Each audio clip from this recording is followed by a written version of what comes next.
नमस्कार साथियों, स्वागत है आप सभी का हमारे YouTube चैनल राज स्कूल हेल्पर। साथियों, स्कूल मान्यताओं को लेकर के एक लेटेस्ट अपडेट है वो आप सबके लिए लेकर आया हूं। और लेटेस्ट अपडेट है स्कूल की मान्यताओं के ऑनलाइन फॉर्म फाइनली सबमिट करने के बाद दस्तावेज जमा कराने के बारे में। देखिए साथियों, मैंने लास्ट वीडियो में आपको ये बताया था कि जब अपन स्कूल की मान्यता का फॉर्म फाइनली सबमिट करते हैं और सबमिट करने के बाद कुछ दो दस्तावेज है वो हमें डी ऑफिस में जमा कराने पड़ते हैं। और इन दस्तावेजों की हमें 3 फाइलें हैं वो तैयार करनी होती हैं, जिनमें से एक फाइल है जो मेन होती है, 2 जो फाइलें होती हैं वो उसकी प्रतिलिपि होती हैं। 2 फाइलें हैं वो हमें डी ऑफिस में जमा करानी है और एक जो फाइल है वो स्कूल रिकॉर्ड के लिए हम स्कूल में रख लेते हैं। लेकिन अब आपको डी ऑफिस में कोई भी फाइल है वो जमा नहीं करानी है। इसके लिए आप संशोधन कर लें, अपडेट कर लें, अपनी जानकारी को अपडेट कर लें, क्योंकि ये जो जानकारी है मुझे आज ही मिली है। शिक्षा विभाग के जो अधिकारी हैं उनसे हमें ये सूचना मिली है।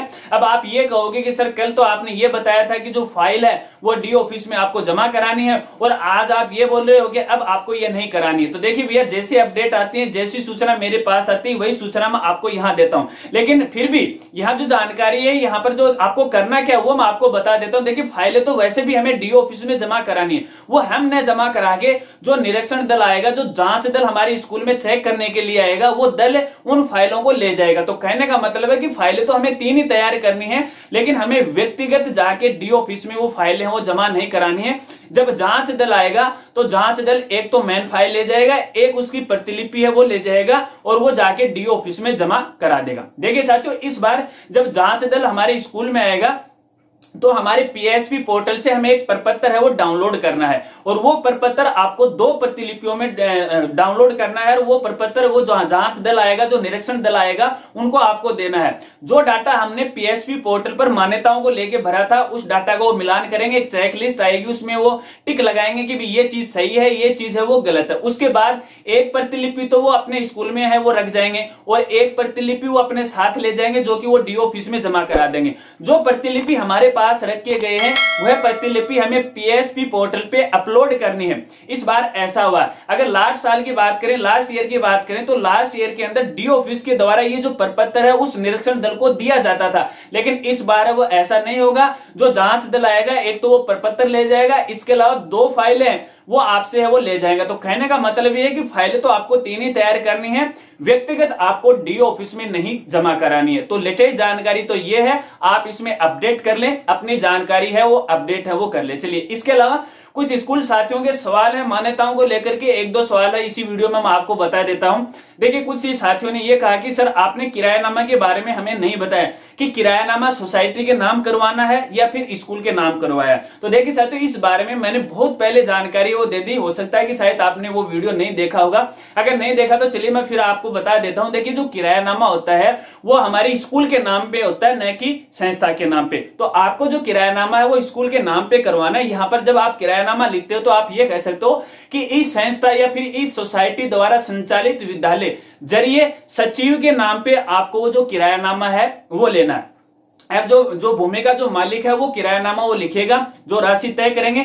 और तकरीबन ये जो किरायानामा होता है वो 11 महीने का होता है। अगर आप लीज बनाते हो, कन्वर्जन करवाते हो, तो उसकी जो समय सीमा है वो ज्यादा भी हो सकती है। चलिए, इसके अलावा कुछ साथियों के कमेंट मुझे ये भी मिले हैं कि सर हम सोसाइटी का नाम है वो चेंज नहीं कर पा रहे हैं पीएसपी पोर्टल पर मान्यताओं के लेकर के।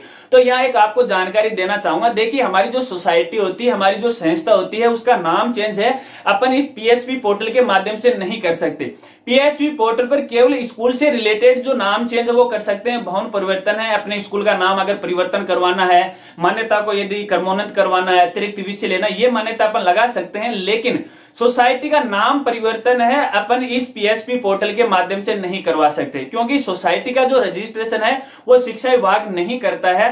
सोसाइटी का रजिस्टर है वो रजिस्ट्रार ऑफिस है वो करता है। तो इसलिए यदि आपको अपनी सोसाइटी का नाम चेंज करवाना है तो आप रजिस्ट्रार ऑफिस से संपर्क कीजिएगा, वहां पे आप अपनी सोसाइटी का नाम है वो चेंज करवा सकते हो। लेकिन मैं आपको यहाँ कहना चाहूंगा कि आप सोसाइटी का नाम क्यों चेंज करवा रहे हो। देखिए, सोसाइटी का नाम कोई भी हो सकता है, अपने स्कूल का नाम है वो कोई भी हो सकता है। तो जरूरी नहीं है कि सोसाइटी का नाम सेम हो और स्कूल का नाम है वो दोनों सेम हो, तो ये दोनों अलग अलग हो सकते हैं, कहीं पर आपको कोई दिक्कत नहीं आने वाली है। तो मैं आपको यही राय दूंगा कि सोसाइटी का नाम चेंज करवाने की आपको कोई भी जरूरत नहीं है, आप पुराना वाला रह सकते हैं। इसके अलावा यदि आप सोसाइटी परिवर्तन करना चाहते हो, मान लीजिए आपका जो विद्यालय पहले किसी सोसाइटी के थ्रू चलता था और अब आप उसे किसी दूसरी सोसाइटी के नीचे वो चलाना चाहते हो, तो ये काम है आप कर सकते हो। लेकिन पीएसपी पोर्टल पर इस तरह की भी जो मान्यता के लिए आवेदन वो नहीं हो रहे हैं, इसके लिए आपको व्यक्तिगत ही डीओ ऑफिस में है वो संपर्क करना पड़ेगा, तो ही इस समस्या का समाधान वो मिल सकता है, लेकिन ऑनलाइन है वो नहीं मिलेगा। इसके अलावा कुछ साथियों के ये भी कमेंट मिले कि सर जब अपन ब्लूप्रिंट अपलोड करते हैं तो अपलोड नहीं हो पा रहा है। मैं तो इतना ही समझ पाया हूं उस कमेंट की, हालांकि बाकी वो क्या कह रहे हैं मुझे इतना समझ में नहीं आया, तो मैं तो ये समझ पाया हूं कि जो ब्लूप्रिंट है वो अपलोड नहीं हो रहा है। तो देखिए अगर अपलोड नहीं हो रहा है तो ये कोई टेक्निकल इश्यू है, सर्वर इश्यू है, हो जाएगा, आप वेट कीजिएगा।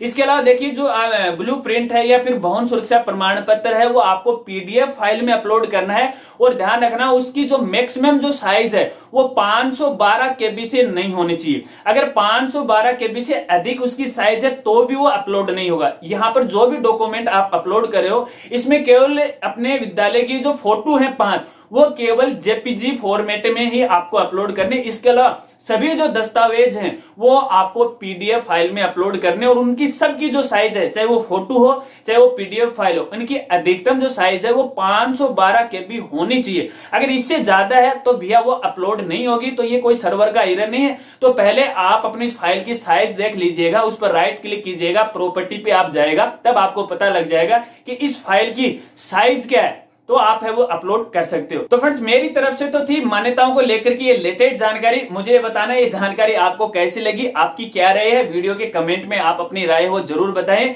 और जानकारी को शेयर कीजिएगा। और चैनल पे नए मेहमान है तो चैनल को यार जरूर सब्सक्राइब कीजिएगा, और बेल आइकन है उसे भी दबा लीजिएगा, ताकि इस प्रकार की कोई जानकारी आपको मैं देता हूं या वीडियो अपलोड करता हूं तो उसका एक नोटिफिकेशन है वो आप तक पहुंच जाए। मिलते हैं फ्रेंड्स अगली एक नई वीडियो के साथ, तब तक के लिए जय हिंद जय भारत।